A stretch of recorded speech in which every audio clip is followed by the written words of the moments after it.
प्रारंभ में साधकों को जब अनुभव आते हैं और अनुभव आने के बाद फिर वो बंद हो जाते हैं।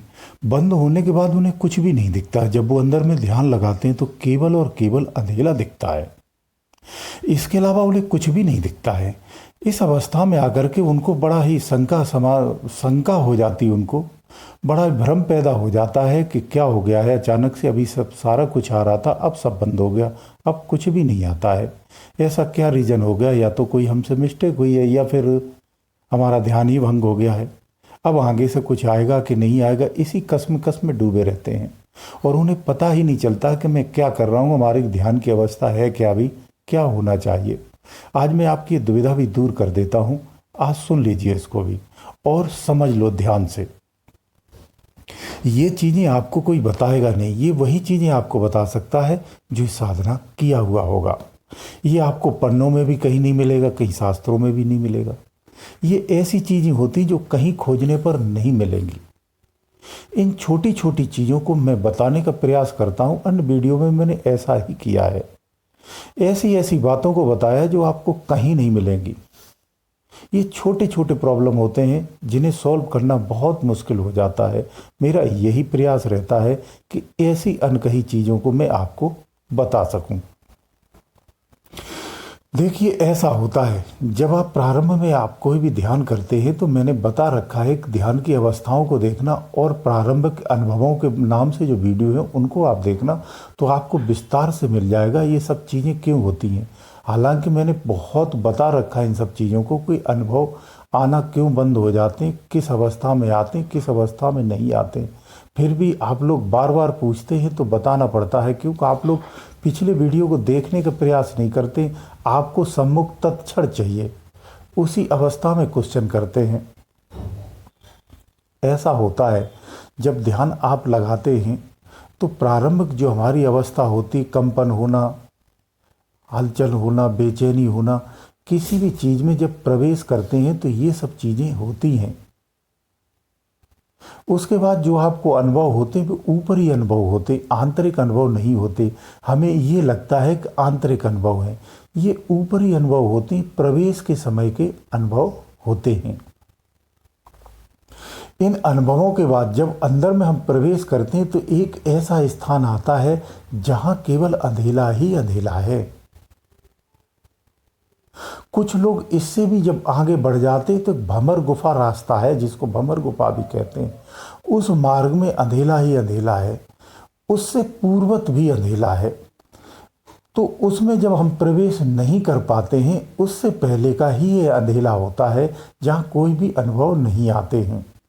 जब भंवर गुफा में अचानक से घुसते हैं तो एक पाइप जैसी स्थिति बनती, जिसमें घुसते हुए उस पार निकल जाते हैं, बहुत स्पीड से जाते हैं। आपको ये लगेगा कि जैसे मेरी मृत्यु ही होने वाली है, मैं पता नहीं कहाँ जा रहा हूँ। बेचैन, व्याकुलता, बड़बड़ाहट, घबराहट होती है और बहुत ज़्यादा बेचैनी हो जाती, उथल पुथल हो जाती है हमारे पूरे शरीर में।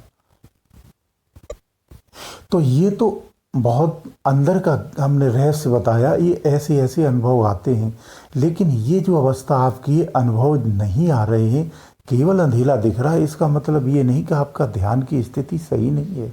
आप ध्यान करते रहिए, ये कुछ समय बाद अंधेला हट जाएगा। जैसे आसमान में जब हवाई जहाज उड़ता है, हम नीचे से जब उसे देखते हैं तो कुछ क्षण तो दिखता है, कुछ समय के बाद वो बादलों में छुप जाता, हमें दिखाई नहीं देता है। इस ध्यान की अवस्था में भी ऐसी स्थितियां आती हैं। ये वही स्थिति है। आपको अपना ध्यान जैसे करते हो वैसे ही करते रहिए, आपको आगे चल के फिर से प्रारंभ हो जाएंगे। ये अनुभव आपके बंद नहीं हुए। जो अंधेला आ रहा है ये भी आपका अनुभव ही है। इसी पे चलते रहिए, आगे अनुभव आपके प्रारंभ पुनः हो जाएंगे। इसके बाद आपको कभी कभी किसी को समय बहुत लग जाता है, किसी को कम लगता है। वो ध्यान की तल्लीनता के ऊपर है, ध्यान की एकाग्रता के ऊपर है। आप कितनी गहराई से ध्यान को लगाते हैं ये उस पर ही तो निर्भर करता है। जब आप गहराई से ध्यान लगाते, कोई ध्यान बहुत अच्छी स्थिति में लगाता, उन्हें सफलता भी जल्दी मिलती है। तो ऐसी स्थितियां इसके बाद भी आएंगी, फिर अनुभव मिलेंगे, फिर अनुभव आना बंद हो जाएंगे। ऐसी कईयों बार स्थितियां होती हैं। ये चलता रहता है जब तक ध्यान आपकी प्रथम अवस्था में रहता है। जब प्रथम अवस्था को पार कर जाता है उसके बाद फिर अंधेले जैसी कोई भी चीज नहीं मिलती है।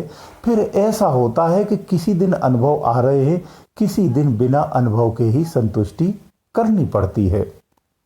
ऐसा होता है। तो अभी आपको यहां पे धैर्य रखना चाहिए, तसल्ली रखनी चाहिए आपको। आप कहीं भी विचलित नहीं हुए हैं। आप अगर ऐसा सोचेंगे तो जरूर विचलित हो जाएंगे, आपका ध्यान भी हट जाएगा। आपको साधनारत रहना चाहिए, नित्य अभ्यास करना चाहिए। देखिए ऐसा भी होता है, जो अनुभव आपको आते हैं ना, ये अनुभव डेली नहीं आते, कभी आते हैं कभी नहीं आते हैं। क्योंकि जो हमारा ध्यान होता है हमें पता नहीं होता, हम तो साधना कर रहे हैं, हम एकाग्र होकर के बैठ गए, लेकिन ये ध्यान हर रोज नहीं लग पाता है। ध्यान को एकाग्र करना बहुत कठिन होता है, ये बहुत साधारण नहीं होता है। उस ध्यान में टिकना बहुत कठिन होता है, वो क्षणिक टिकता है। रोज अभ्यास से कहीं कभार जाकर के टिकता है, रोज टिकता भी नहीं है। रोज अभ्यास करेंगे तो कभी कभार ऐसा हो पाता है, तो अनुभव आते हैं। नहीं हो पाता है तो ऊपरी अनुभव आते, वो वैचारिक होते हैं। तो उन अनुभवों से हमें कोई तात्पर्य नहीं होता है, बहुत ज़्यादा कोई मतलब नहीं होता है। इसलिए अपनी साधनाओं में लगे रहिए, निश्चित रूप को आपको आगे अनुभव आएंगे। कुछ लोग कहते हैं कि ध्यान लगाते हमारे शरीर में दर्द होने लगता है। तो कोई कहता पैर में होता, कोई कहता हाथ में होता, कोई कहता कमर में होता, कोई कहता कंधरों में होता, कोई सर में बताता है। देखिए ऐसा है, खिंचाव होगा अंदर में तो दर्द तो होगा ना, और पूरे शरीर में दर्द होता है ऐसा नहीं है, होता है। ये अवस्थाएं साधना की ही अवस्थाएं हैं, ये उससे होने वाले परिवर्तन हैं। इसीलिए मैं बार बार कहता हूँ, जो भी साधनाएं करते वो सावधानी पूर्व करिए। अगर पीड़ा अधिक है, अब नहीं सहन होता है, तो रुक रुक के करिए, थोड़ा रुक जाइए, फिर उसके गैप करके करिए। इस तरह से साधनाएं कर सकते हैं। शरीर की क्षमता के अनुसार ही साधनाएं करना चाहिए, क्योंकि साधनाओं से शारीरिक भी परेशानियां होती हैं और इसकी पीड़ाएं भी होती हैं। इसके कभी कभी गंभीर भी परिणाम हो जाते हैं, जिनके शरीर कमजोर होते हैं उनके साथ। तीसरा ये है कि कुछ लोग कहते हैं कि ध्यान में बैठते तो मेरा सिर घूमता है। तो साधना में सिर घूमता है, ऊर्जा जब जागृत होती है तो गोल गोल चक्कर काटती है तो सिर घूमता है। नेगेटिव एनर्जी से भी सर घूमता है, ये ध्यान रखना। लेकिन दोनों के लक्षण अलग होते हैं। अगर नेगेटिव एनर्जी होगी तो सिर अगर आपका घूमता है तो वो आपको साधनाएं नहीं करने देगी, आपके शरीर में उथल पुथल मचा देगी, आपकी जीवनचर्या में उथल पुथल मचा देती है, आपको कार्य नहीं करने देती है। वो इस साधना से रोकती है, क्योंकि उसे इस साधना से कष्ट होता है, उसकी काट होती है। इसलिए पीड़ा के कारण वो साधनाएं नहीं करने देती है। कभी कभी तो मुंह में तमाम गालियां और बकवास भी आने लगती है जब भी वो पूजा करते हैं। ये नेगेटिव एनर्जी के ही लक्षण होते हैं। पॉजिटिव जो एनर्जी होती है, जब आप साधनाएं करेंगे तो वो आनंदित होगी, आनंद मग्न होगी। जितना अभ्यास बढ़ाते जाएंगे आपका ध्यान और भी एकाग्र और भी आनंदित होता चलाएगा, आपकी रुचि और गहरी होती चली जाएगी। ये पॉजिटिव एनर्जी के लक्षण होते हैं। तो इन लक्षणों से आप पता कर सकते हैं कि हमारा सिर क्यों घूमता है। ये दोनों कारणों से होता है। कुछ लोग कहते हैं कि हमें ध्यान में गुजरे हुए मरे हुए लोग दिखते हैं, जो हमारे पूर्वज में वो हमें दिखते हैं। देखिए, ध्यान में अगर आपके पूर्वज दिखते हैं तो उसका कारण ये एक होता है, ज्योतिष में भी देख लो या तंत्र में भी देख लो, आपका पितृ दोष का ही कारण होता है। ध्यान में भी दिखते, बिना ध्यान के भी सामान्य रूप से भी दिखते, स्वप्न में भी दिखते हैं, एक आम मनुष्य को भी दिखते हैं। अगर आपको पितृ यानी गुजरे हुए पीढ़ियों के लोग अगर आपको दिखते हैं, आपके पूर्वज आपके ध्यान में आते हैं, तो ये पितृ दोष के लक्षण होते हैं। यानी आपके पितृ आपके या तो भूखे, उनको भोग नहीं मिला है, या वो किसी कारण से परेशान है। पितृ दोष आपके घर में है, ये निश्चित है। ये उसी के लक्षण होते हैं, बार बार पूर्वजों का दिखना। देवताओं का बार बार देखना उनकी अनुकंपा, आपकी अनुकंपा से उनकी कृपा होती है, इस वजह से भी दिखते हैं। दूसरा ये भी होता है, जिस जप को जिस तप को आप कर रहे हैं वो जब सिद्धि के अनुकूल भी आ जाते हैं उस समय भी बार बार दिखते हैं। तो अपनी जो विधि बताई गई उस विधि अनुसार उस सिद्धि को प्राप्त करना चाहिए। अगर उस विधि को नहीं मालूम तो ये साधना नहीं करना चाहिए, क्योंकि जो दर्शन आपको हो रहे उनके अनुरूप आपने उनको अगर स्वीकार नहीं कर पाया तो कुपरिणाम भी होते हैं, जिससे शारीरिक पीड़ा भी हो जाती है। इसलिए विधिवत ही ये सब चीज़ें करना चाहिए। ये चीज़ें जितनी आपके लिए उपयोगी हैं उतनी हानिकारक भी हो जाती हैं। अगर विधिपूर्वक अगर नहीं करते हैं, प्रक्रिया सही नहीं करते हैं तो, क्योंकि देवताओं का आगमन उनका स्वागत उन विधिवत से नहीं होता है तो नाराजगी भी उनका प्रकोप भी भोगना पड़ता है। इसमें कभी कभी बहुत बड़ी क्षति भी हो जाती है।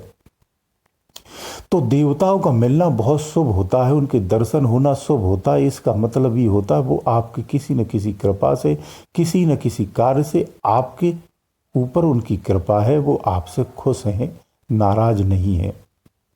इस अवस्था में भी दिखते हैं। ध्यान में जब हम अंदर में प्रवेश कर जाते हैं, जिन स्थानों पर पहुंचते हैं उन स्थानों पर देव का ही वास होता है।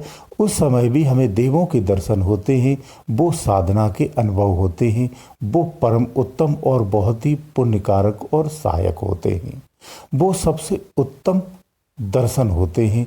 वहाँ आपको कृतार्थ हो जाता है, आपका जीवन धन्य होता है। वहाँ भी देव दर्शन होते हैं।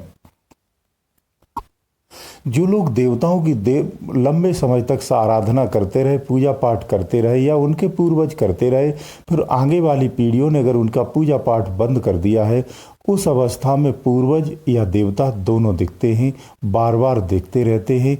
ऐसी अवस्था अगर आती है, अगर आप भजन नहीं करते हैं तो आपको उन देवताओं की पूजा प्रारंभ कर देना चाहिए, क्योंकि वो उस भोग से वंचित हैं, इसलिए बार बार दिखते हैं।